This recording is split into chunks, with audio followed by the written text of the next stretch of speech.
Nós vamos, na aula de hoje, tratar a respeito de um outro procedimento especial previsto no CPC, que é a importantíssima ação monitória. Ação monitória que está prevista a partir do artigo... deixa eu botar para gravar, acabei de lembrar aqui, deixa eu botar para gravar. Como é que faz? Aqui, iniciar a gravação, tá lá. Que está prevista entre os artigos 700 a 702 do CPC. Aqui incide aquele conto, aquele ditado, nos pequenos frascos que tem as grandes essências. São 3 artigos, 700, 701, 702, 3 artigos que tratam a respeito de um procedimento importantíssimo. Do ponto de vista da efetividade da jurisdição, da eficácia das decisões e que o processo jurisdicional atenda ao devido processo legal, respeitando as garantias, especialmente da celeridade. Não tem a garantia da celeridade, né? Da duração razoável do processo. Esse procedimento é de imprescindível compreensão. Nós sofremos aqui um probleminha, porque esse procedimento ele está aqui no nosso conteúdo programático, é procedimento especial, está ali no dispositivo do código logo subsequente a que nós terminamos de ver, do inventário da partilha, mais precisamente do arrolamento.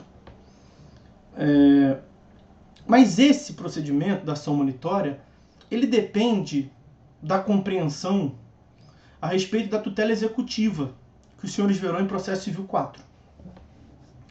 Naturalmente, não tem como eu aqui passar toda a compreensão ou toda a forma correta de se compreender, falar tudo sobre tutela executiva, porque vocês têm 6 meses, um semestre para tratar e não dá para ver tudo, né?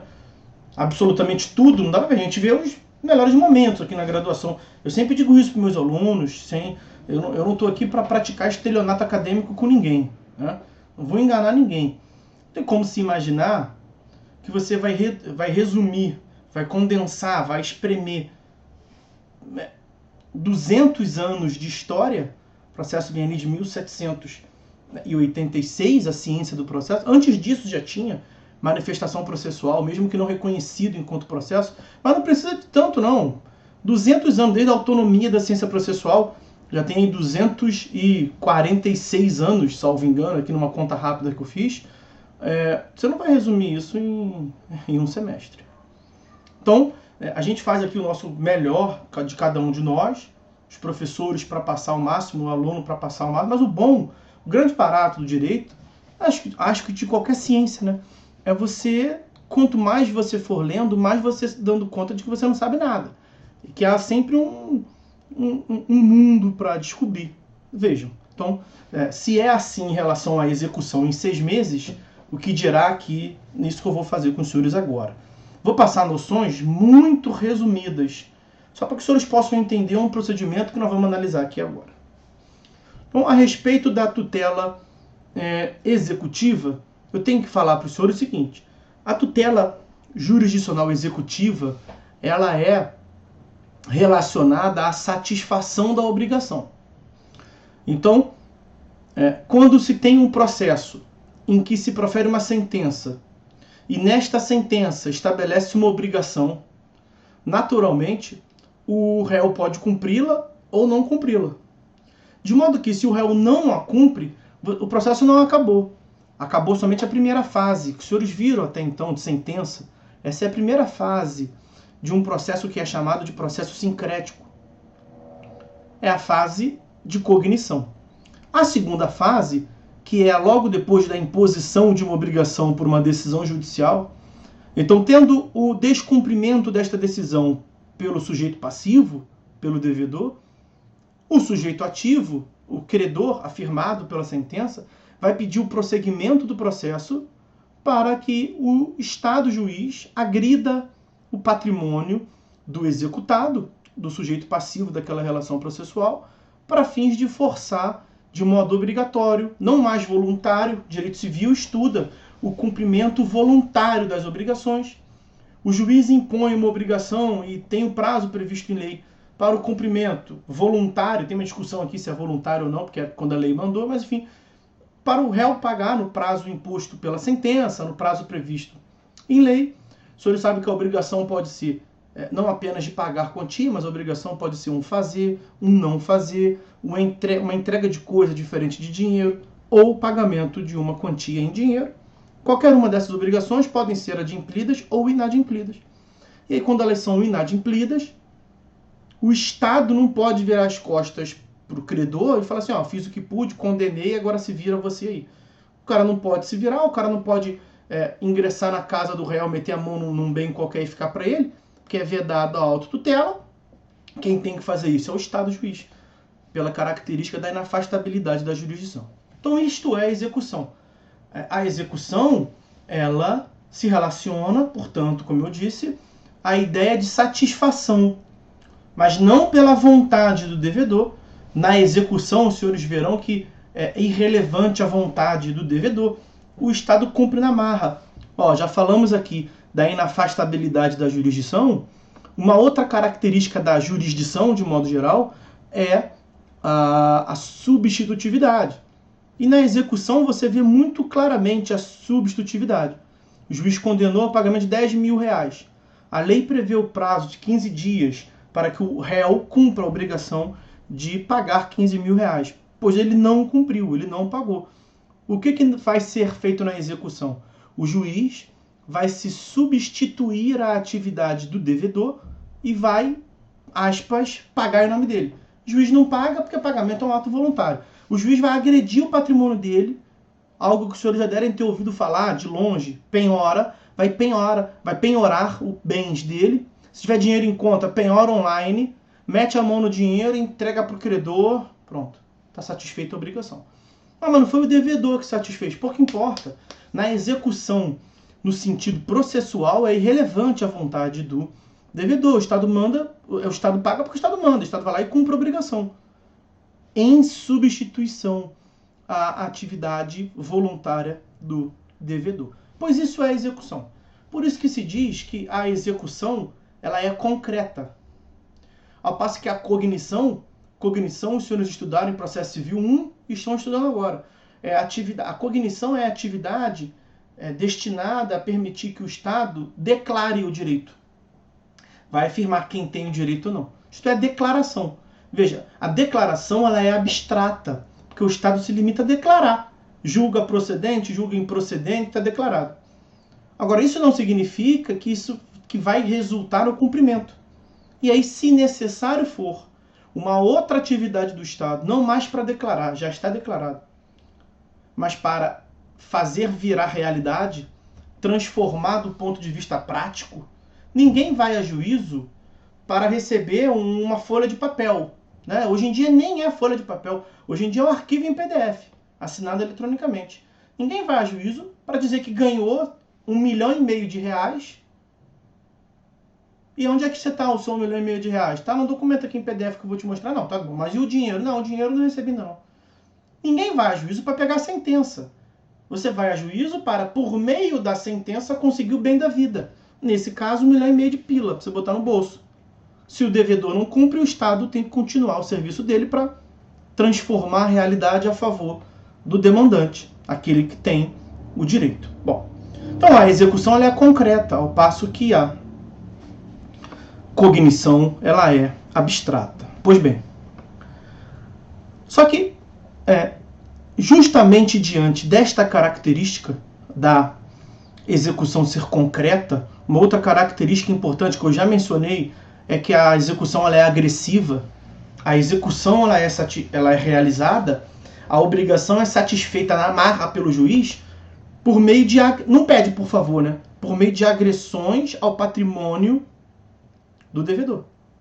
Devido ao processo legal, lá no artigo 5º, inciso 54 da Constituição Federal, prevê que ninguém será privado dos seus bens sem devido processo legal, de modo que com o devido processo legal pode ser privado dos seus bens. É o que acontece. Quando o devedor não cumpre voluntariamente, o juiz vai lá, penhora, acabou. Passa para o credor, acabou, tá acabado. Ok? Então, ciente desta agressividade, ciente desta natureza concreta, que está perto ali de meter a mão no dinheiro, vamos tratar para facilitar aqui. Pode ser o dinheiro, pode ser o carro, pode ser, enfim. Mas está perto ali de meter a mão no dinheiro, do patrimônio do executado. O próprio sistema jurídico prevê requisitos para que o Estado desenvolva essa atividade. Uma outra característica da execução, portanto, é a tal da formalidade. A execução ela é mais formal do que a cognição. Em geral, quando você vai começar uma demanda cognitiva, você não precisa de documentos específicos. Não se lhe exige algum tipo de formalidade além do preenchimento das condições da ação, dos pressupostos processuais, para que você possa ingressar com a demanda.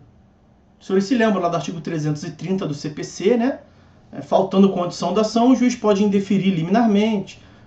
Sendo a petição inicial inepta, o juiz vai indeferir liminarmente. Por isso que o juiz faz uma análise inicial quanto aos requisitos da petição inicial. Essa análise quanto aos requisitos da petição inicial também tem na execução. Então até aqui está igual. Mas na execução se exige algo a mais, que é importante aqui para esse procedimento. Se exige algo a mais, que é suficiente para que nós possamos afirmar que a execução ela é formal, ela é mais formal do que a cognição. Este algo a mais é o chamado título executivo. Título... Espera aí que eu tenho que marcar ali o chat. Título executivo. Então, a existência de um título executivo é algo elementar, imprescindível para que você possa exercer ou possa fazer jus dessa atividade agressiva do Estado para satisfazer a obrigação do qual você é credor.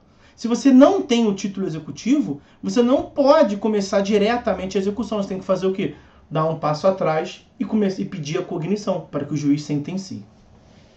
Pois bem, o título executivo ele se divide em duas espécies. Nós temos o título executivo judicial, que está previsto no artigo 515. Me deem um minutinho que eu vou pegar ele aqui para vocês. Deixa eu abrir a página do Planalto.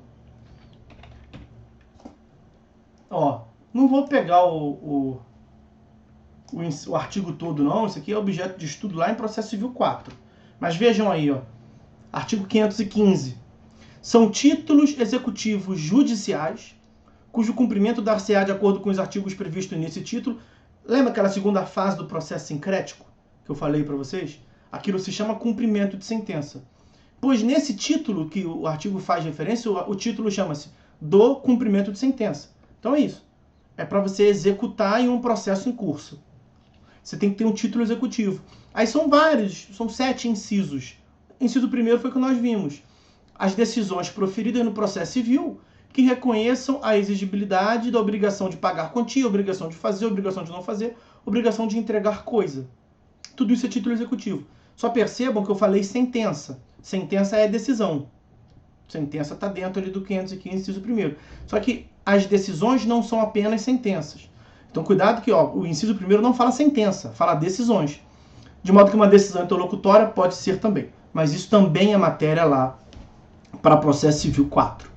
Ok? Então os títulos executivos podem ser na modalidade judicial. O título executivo pode ser também extrajudicial. Nós temos o título executivo judicial e o título executivo extrajudicial, constante do artigo 784 do CPC. Eu botei 834 ali, não sei nem porquê, mas 734. Vou pegar também só o inciso primeiro para que os senhores vejam. Então, título extrajudicial, vou botar como eu fiz em cima, 784. E vou trazer ele para os senhores aí. Vamos lá. São títulos executivos extrajudiciais. Esse tem 13 incisos, de mentira 12. São 12 incisos. E em cada inciso tem mais de uma opção. Também os senhores verão em processo civil 4. 784 são títulos executivos extrajudiciais. Inciso 1º, a letra de câmbio, a nota promissória, duplicata, a debênture, o cheque. Então esses elementos aí, né, que os senhores sabem que são títulos de crédito, esses títulos de crédito também não é um sinônimo, título de crédito, título executivo, porque tem título de crédito que não é título executivo. E tem vários títulos executivos que não são título de crédito. São coisas distintas. Título de crédito estudado pelo direito empresarial. Título executivo, direito processual. Mas nesses casos aí há uma coincidência. Esses títulos de crédito aí vão ficar com cheque. O sujeito que tem um cheque, ele pode ir a juízo diretamente, pulando a etapa, botar assim entre aspas, tá? Pulando a etapa da fase cognitiva. Porque olha só, no processo de conhecimento, você percorre lá aquela uma audiência, 2 audiências, prova para lá, prova para cá, para quê? Para ao final receber uma sentença. E qual é a natureza jurídica de uma sentença? Título executivo judicial. Você pede a sentença, na verdade, para que você possa depois executar, para que o juiz possa agredir na marra. Só que em algumas situações você não precisa ter uma sentença. Por quê? Porque você já tem um outro tipo de título executivo, que são os títulos executivos extrajudiciais, formado, portanto, fora do poder judiciário, como um cheque. Aí, naturalmente, você tem que ler, vai ter que ler lá a lei de cheque, direito empresarial e processo civil 4. Os senhores verão que o cheque tem força executiva no prazo de 6 meses.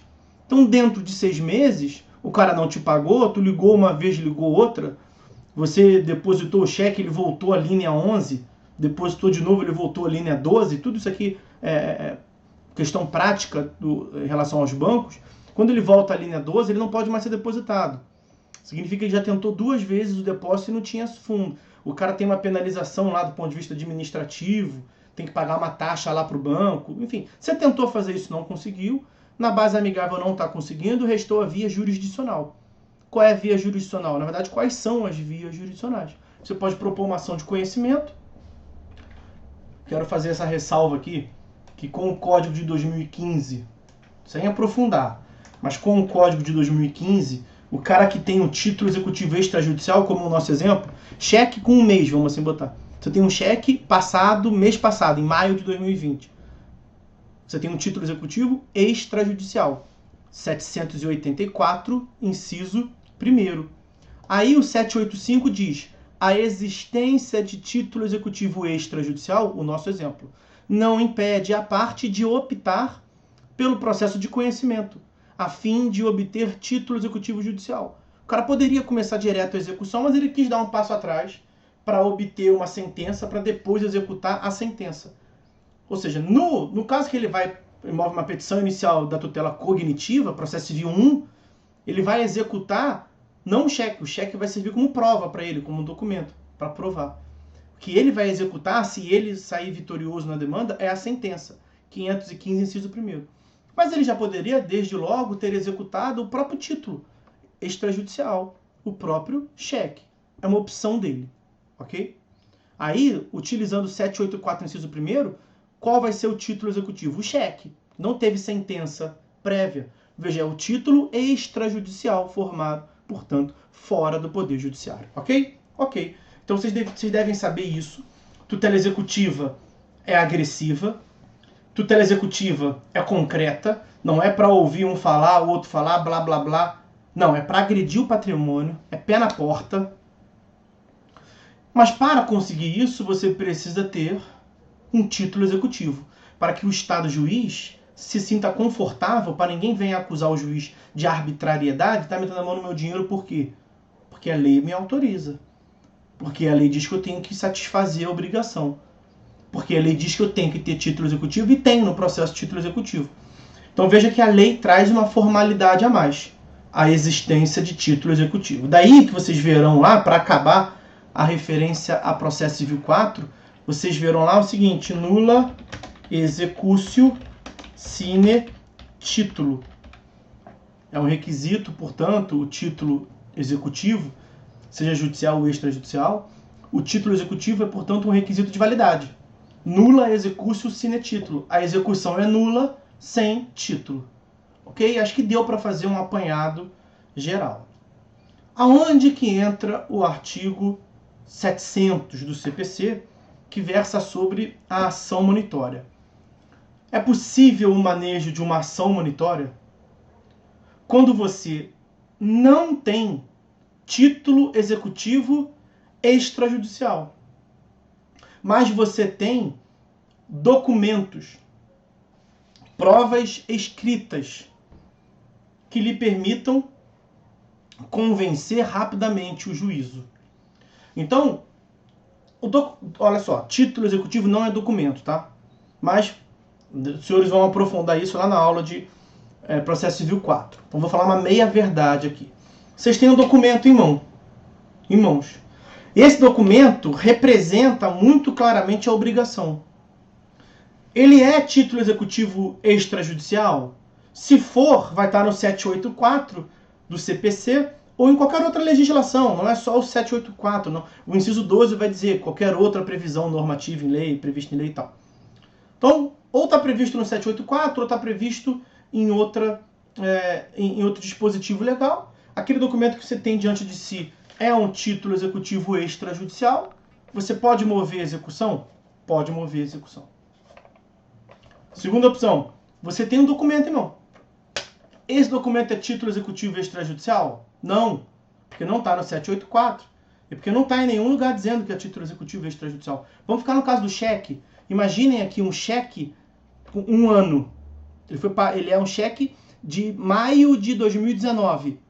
Eu já falei para vocês que o cheque tem força executiva no prazo de 6 meses. De modo que de 6 meses em diante ele deixa de ser cheque. Ele deixa de ter a força executiva de um cheque. Ele não bate ali no 784, inciso 1º. Ah, mas ele é um cheque. Ele é um cheque, mas é um cheque sem força executiva. Porque tem mais de 6 meses. Pois bem, você tem um cheque. E o cheque mostra que fulano de tal se obrigou a te pagar R$1,5 milhão. Mas não pagou. Aí você tem um documento escrito que representa a obrigação, mas que não é cheque. Será que te resta apenas a opção do procedimento comum? Artigo 318 a 508? Não. Você pode propor uma demanda cognitiva, processo de conhecimento, procedimento comum, ou você pode propor essa tal desta ação monitória. A ação monitória, meus amigos, a efetividade dela decorre do fato de que ela é um misto. Ela está situada no meio termo entre cognição e execução. Eu vou colocar para os senhores aí o dispositivo já, mas é basicamente o seguinte: a depender da postura do demandado, a depender da postura do réu, nós poderemos ter um processo executivo ou um processo cognitivo. A grande especialidade desse procedimento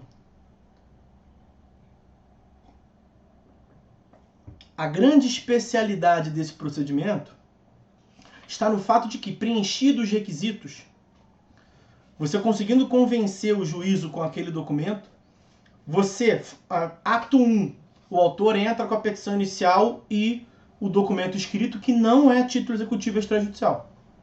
Ato 2, o juiz expede, se ele se convenceu, né? O juiz expede o chamado mandado monitório. O que é um mandado monitório? É tipo um mandado de citação, vai chamar o réu, só que ele não chama o réu para se defender. Ele chama o réu para pagar. Não é um cheque de R$1,5 milhão? Então cite o réu para pagar R$1,5 milhão. Mandado monitório.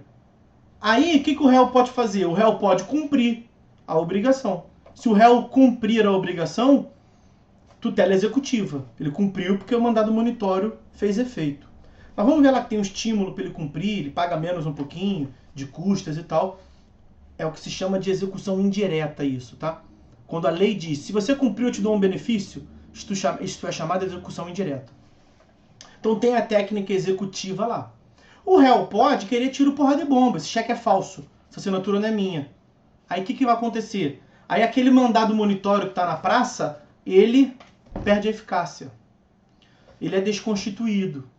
De modo que vai tornar uma tutela cognitiva. E se o réu ficar revel? Se o réu ficar revel, meus amigos, o mandado monitório ele é convertido de pleno direito em título executivo. Então percebam bem, quando o demandante consegue comprovar exclusivamente, porque nesse procedimento não tem abertura para produção de prova, no procedimento monitório, quando o réu contesta, acabamos de falar, vira tutela cognitiva, aí vai ter provas, mas ele vai virar processo de conhecimento. No procedimento monitório, você não tem que pedir, você não pode pedir prova. Se você na petição inicial junta um documento escrito e fala assim, excelência, vamos produzir uma perícia, vamos produzir uma prova, o que o juiz vai falar? Não vai expedir o mandado monitório. Ele vai falar, então é tutela cognitiva, meu filho, não é ação monitória, vai seguir outro caminho. A ação monitória propriamente dita é aquela na qual o grande benefício, a grande especialidade do procedimento está no fato de que o juiz, logo de início, não é título executivo, mas o juiz expede um mandado monitório. E se colar, o que é esse se colar? Por que o réu dá a mão ao autor e vão ser felizes lá na execução? Porque a lei diz, ó, se você não pagar, o recado é basicamente esse. Se você não pagar, é direito seu discutir. Mas eu, lá no final, reconhecendo que o direito é do autor, eu vou meter a mão no teu patrimônio, você vai ter que pagar o principal. E ainda vai pagar custas, honorários advocatícios, blá, blá, blá, blá. Agora, se você aceitar esse nosso convite aqui, o autor fez o convite, eu botei o envelope, estou te mandando aí, o mandado monitório. Cumpre aí, faz favor. Se você cumprir assim no amor, na conversa, o mandado monitório, eu te dou um descontinho, você paga menos custas, menos honorários. Então, muita gente pergunta assim, por que o réu iria aceitar e iria pagar? Porque ele vê realmente que não tem para onde fugir, e quando o juiz expede o mandado monitório, ele já fez ali uma análise prévia de que realmente ele acha que o autor tem razão, e o cara quer pagar menos custas. Agora, se ele quiser tiro, porra de bomba, quiser postergar para pagar daqui a anos, ok, vai pagar mais, mas vai pagar depois. Então, pelo devido processo legal, evidentemente é oportunizado ao réu que exerça direito de defesa. E aí, se o réu contesta, lá não se chama contestação, lá se chama embargos à ação monitória, se o réu propõe o tal dos embargos, aí perdeu o encanto, aí volta a tutela cognitiva. Então, o que os senhores têm que saber são as características da execução e o fato de que há um documento escrito que não é título executivo, e o autor fala, poxa, que pena, dei mole, tinha um cheque, o cheque era título executivo dentro do prazo de 6 meses. Procurei o advogado só agora, ele falou que eu procurei 7 meses, e que eu não posso propor uma tutela executiva. Mas doutor, que merda, tô ferrado, não tenho o que fazer? Não, tem outra solução aqui. Tem a solução da ação monitória, que não é tutela executiva, mas é quase. Depende da postura do nosso digníssimo executado. Ok? Então, estão aqui as noções gerais sobre a ação monitória. Agora vamos lá. Artigo 700. Vai trazer ali uns requisitos. Resumindo o que eu falei, tem os incisos ali. Olha só. A ação monitória pode ser proposta por aquele que afirmar, com base em prova escrita, sem eficácia de título executivo, olha lá, tem que ter prova escrita, prova documental, de início logo, que não é título executivo. O que significa prova escrita sem eficácia de título executivo? É um documento que não está no 784 ou em qualquer outra lei dizendo que é título executivo.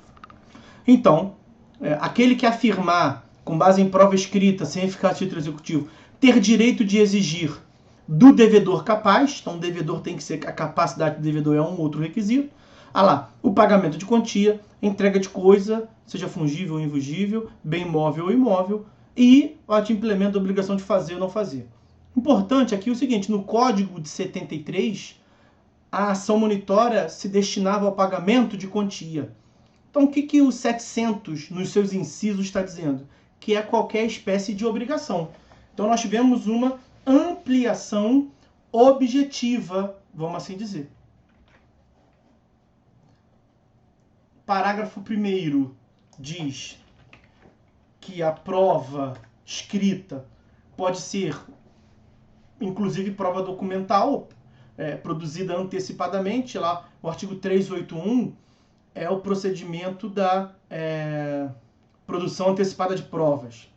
E a prova oral documentada é o seguinte: os senhores devem ter visto isso na aula de provas em espécie, né? Documento é aquilo que nasce como documento. Isso é prova documental. Você faz um contrato, redigiu, assinou, é um documento. Prova documental.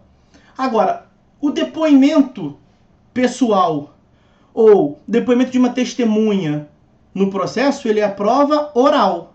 Mas aquela prova oral não é reduzida a escrito? E aí ela vira um documento. Mas ela não nasceu documento, ela nasceu prova oral. Então, meus amigos, prova documentada é a prova oral reduzida a escrito. É isso, olha lá. Prova oral documentada. É isso. Você pode utilizar, porque tinha uma discussão na doutrina, no código anterior, se era possível a utilização de prova documentada, ou era só prova documental. Parágrafo 1º do 700 eliminou, espancou essa dúvida.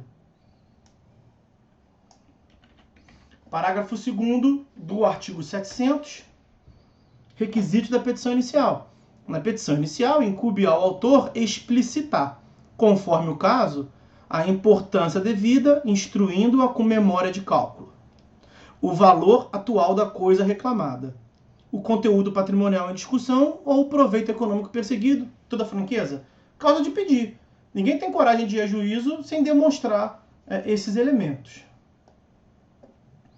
Aí, ó, parágrafo 3º vai dizer que este é o valor da causa, não tem muito o que ver aqui.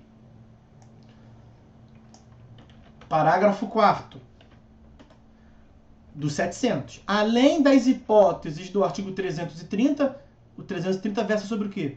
Sobre o indeferimento da petição inicial. Então, ali, o parágrafo 4º, a matéria é o indeferimento da petição inicial. As causas do 330, ou quando a petição será indeferida quando não atendido o disposto no parágrafo 2º, que acabamos de ver, a causa de pedir, ali, especificação da coisa e tudo mais. Isso é o indeferimento, tá? Parágrafo 5º, o juiz não vai se convencer pela prova, quer ver? Havendo dúvida quanto à idoneidade de prova documental apresentada pelo autor, o juiz intimá-lo-á, ó, que mesóclise bonita aí, ó. Intimá-lo-á, vai intimar o autor para, querendo, emendar a petição inicial, adaptando-a ao procedimento comum. Aqui o juiz fechou a porta da monitória para ele. Você apresentou um documento, um papel de pão, o juiz falou, isso não tá. Isso não é título executivo nem de longe, nem parece, filho. Não, vamos ter que produzir prova mais aqui. Esse documento não foi suficiente para me comprovar nada. Tem nem um cheiro, fumos boniúrios nem de longe. Essa fumaça não bateu aqui não. Tem nem a marolinha. Ele fecha a porta da monitória, não vai expedir mandado monitório e vai mandar o autor para o procedimento comum. Vamos ver no que isso vai dar. Parágrafo 6º diz que é admitida ação monitória em face da Fazenda Pública. Este já era o entendimento consolidado em sede jurisprudencial na vigência do Código de 73, mas não tinha um dispositivo de lei expresso. Agora tem, parágrafo 6º diz, não tem dúvida, portanto, a Fazenda Pública pode se utilizar da ação monitória como autora, assim como podem utilizar a ação monitória em face da Fazenda Pública, se ela emite uma nota de empenho qualquer, não sendo considerada título executivo extrajudicial. E aí, parágrafo 7º, cai muito em concurso isso aqui, tá? Cai muito em concurso. Artigo 700, diz assim, ó. Na ação monitória, admite a citação por qualquer dos meios permitidos para o procedimento comum. Significa dizer que não tem especialidade nenhuma aqui, né, no parágrafo 7º. Aí você fala assim, professor, no 318, parágrafo único, o senhor nos ensinou que o legislador só disciplina no procedimento especial aquilo que for diferente. Isto é a regra, isso é o certo. Mas em alguns casos, ele quer eliminar dúvidas que tem na doutrina e na jurisprudência. Então, como tem discussão para lá e para, como tinha decisão para lá e para cá, o legislador acabou e definiu para trazer, portanto, uniformidade. Significa dizer que não tem especialidade nenhuma na ação monitória quanto à citação. É qualquer meio. Edital. Vai tentar citar de forma real, não encontrando camarada citação por edital. Qualquer meio. Ok? Pois bem, geralmente nas avaliações, os senhores estão para fazer aí, salvo engano, uma prova de questão objetiva, da qual já falaremos, mas o examinador tenta te enrolar dizendo assim, ó, tendo em vista a natureza da ação monitória, tendo em vista que ela se aproxima da tutela executiva, parênteses, asterisco, tem uma discussão lá na execução sobre a modalidade de citação. Lá na execução prevalece um entendimento que só se admite citação por oficial de justiça. Tem uma discussão quanto a isso lá. Volta para cá. Aqui está no meio termo entre cognição e execução.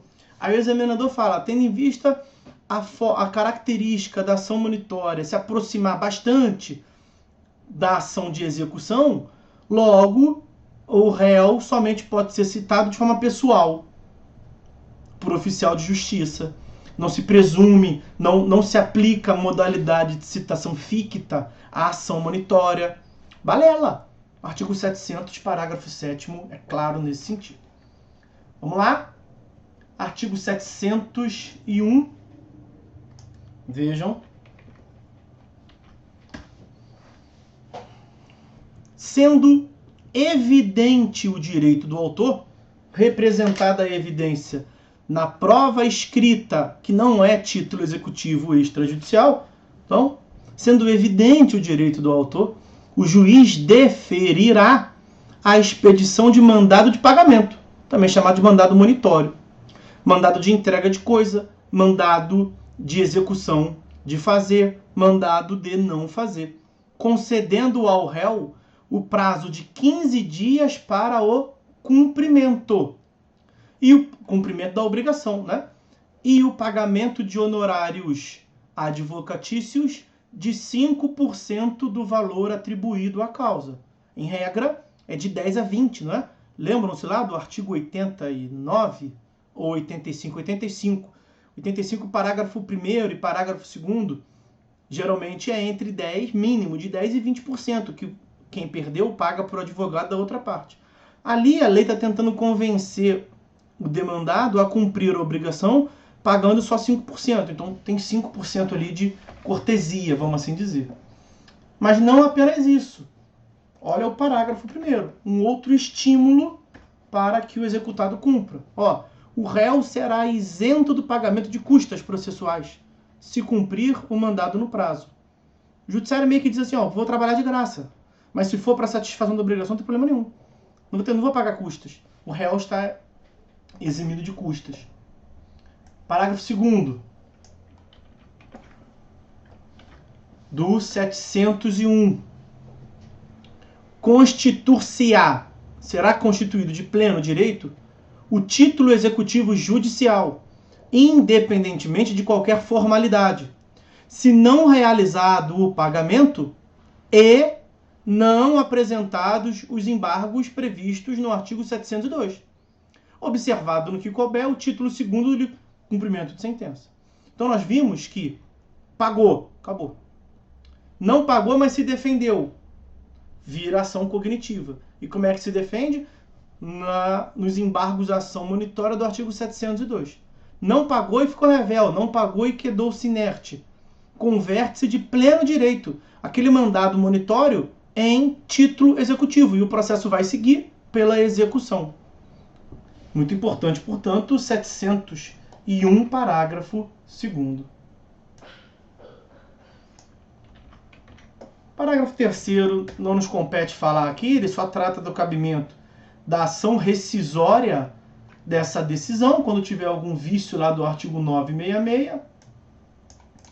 Os senhores verão a ação rescisória em processo civil 3. Parágrafo 4º do 701 determina que, em sendo ré a fazenda pública, não sendo apresentados os embargos do 702, vai ser aplicado o disposto, aplicar-se-á o disposto no artigo 496. 496, que os senhores devem se lembrar, trata da remessa necessária.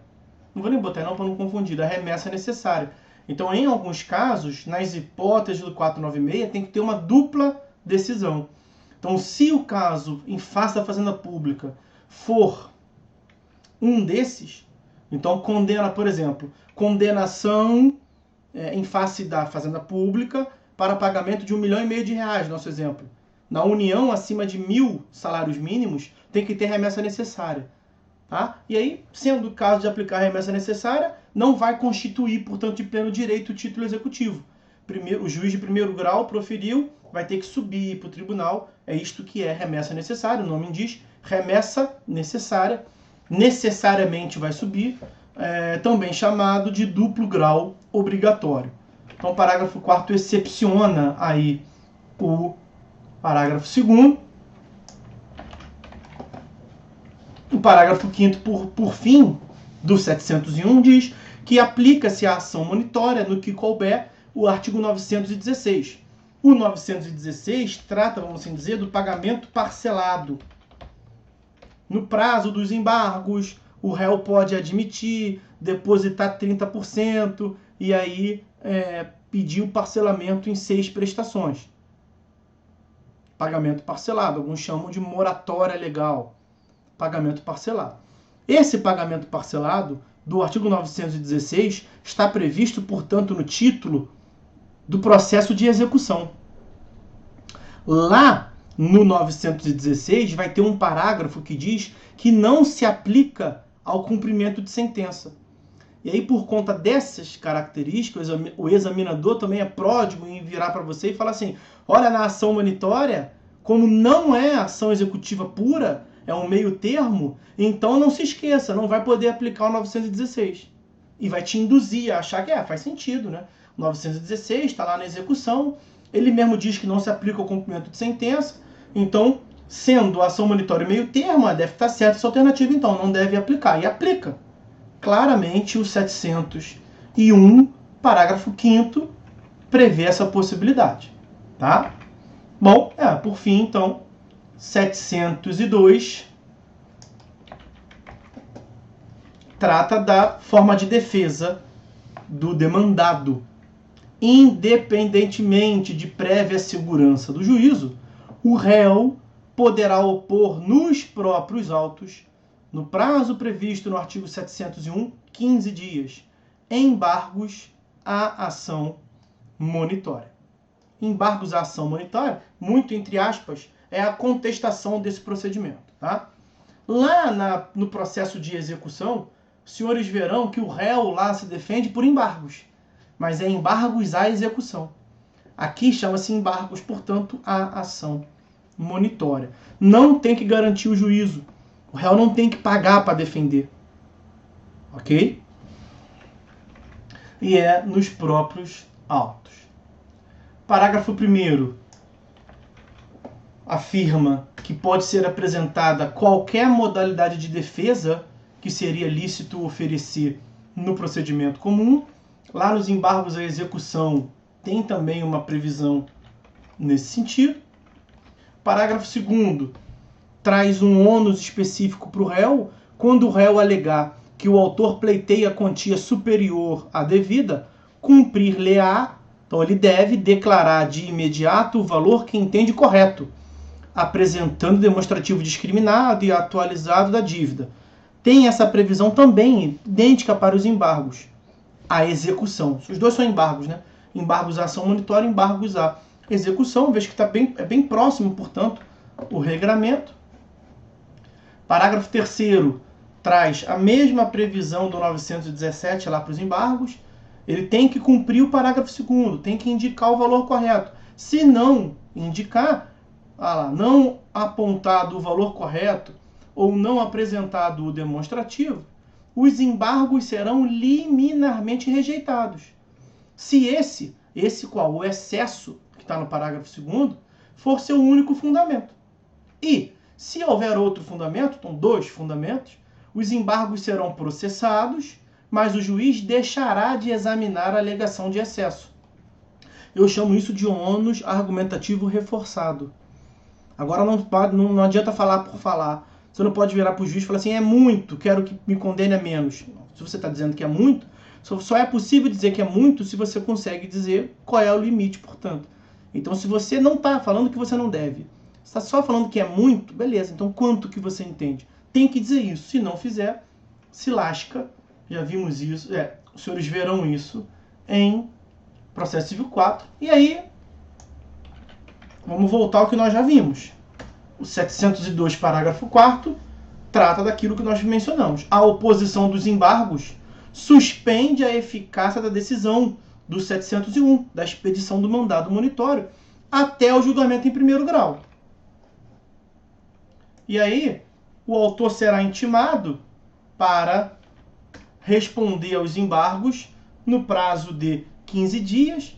Há uma discussão aqui sobre a natureza dos embargos, que não nos compete aqui, é bem aprofundada, tratar pelo tempo que nós temos.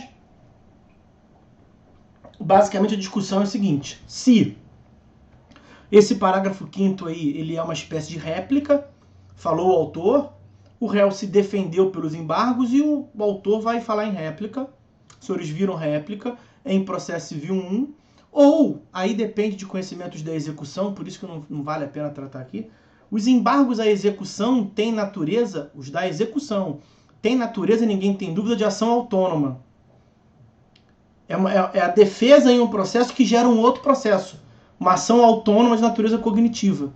E aí a dúvida é se os embargos à ação monitória são defesa no próprio processo ou se geram um outro processo. Se geram nova relação processual por dependência.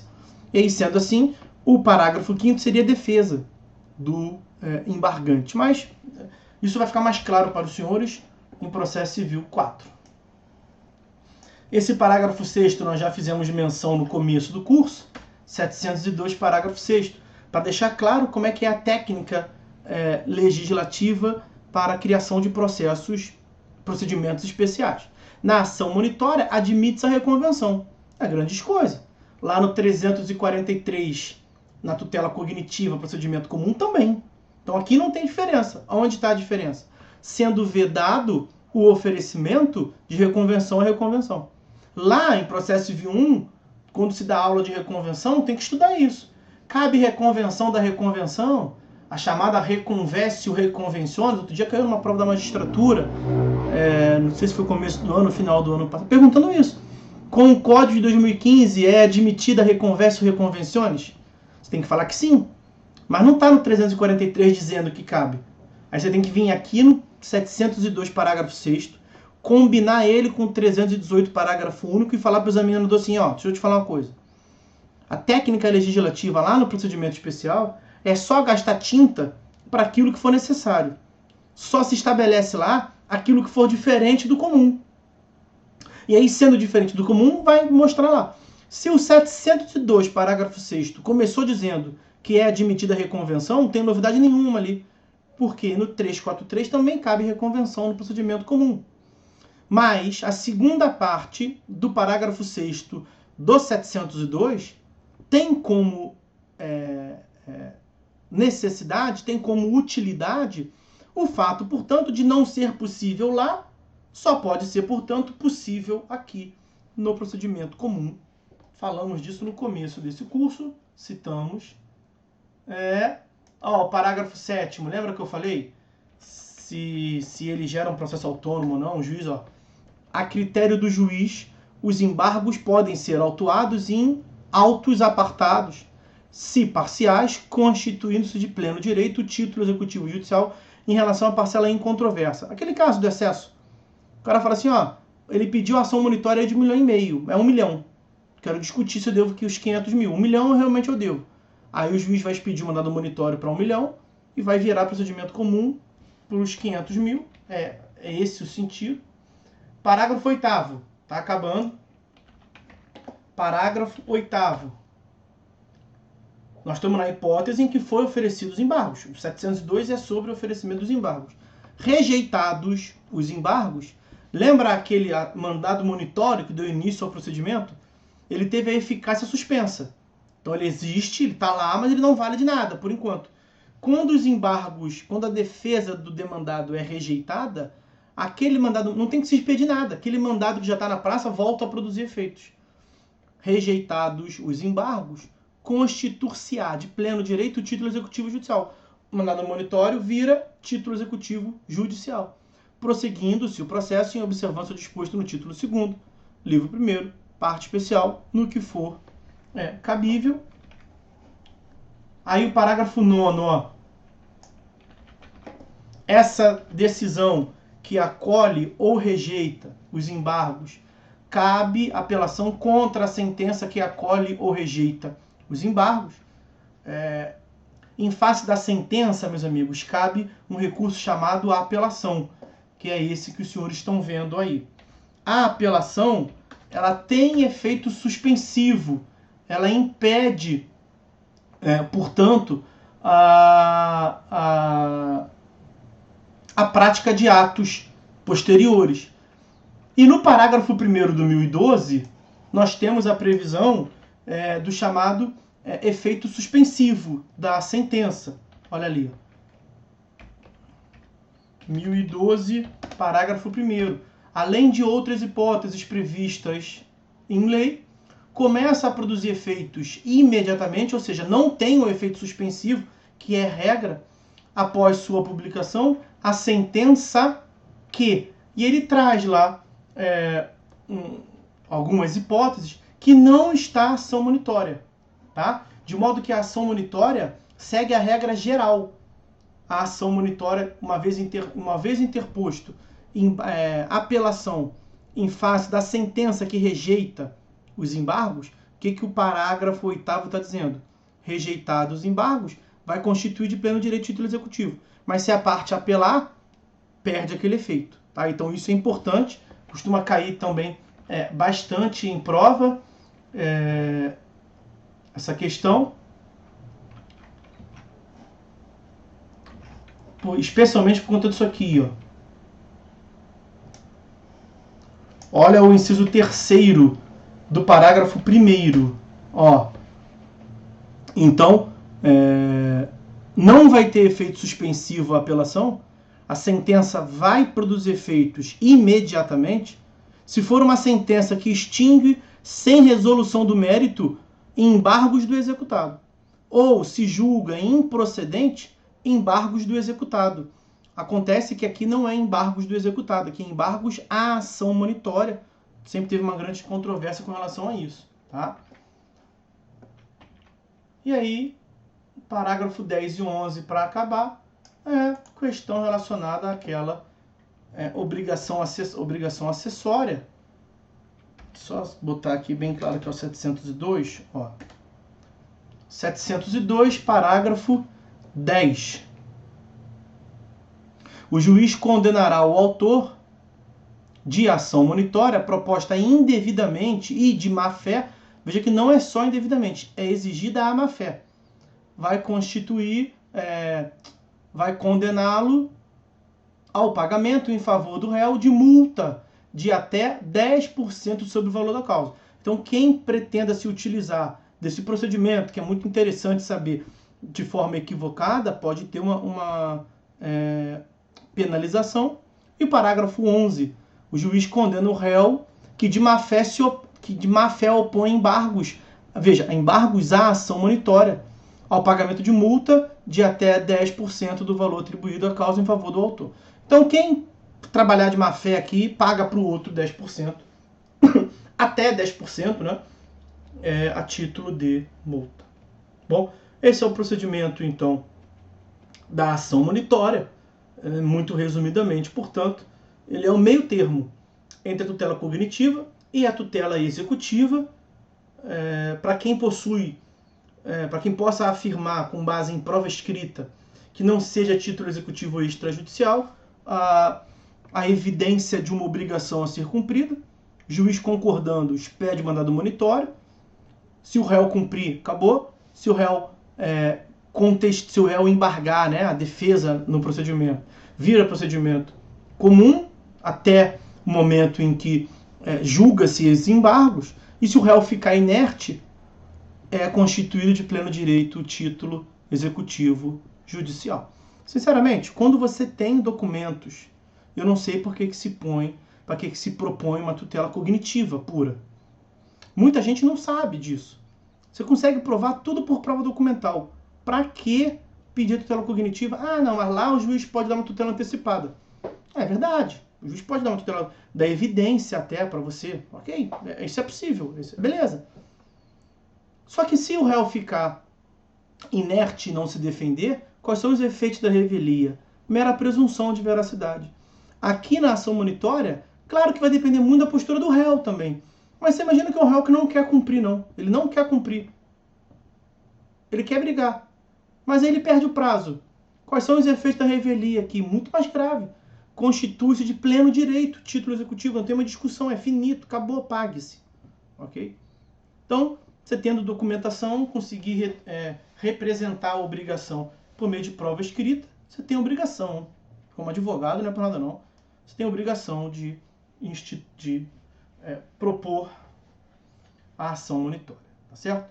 Bom, com isso a gente encerra, portanto, a análise da ação monitória.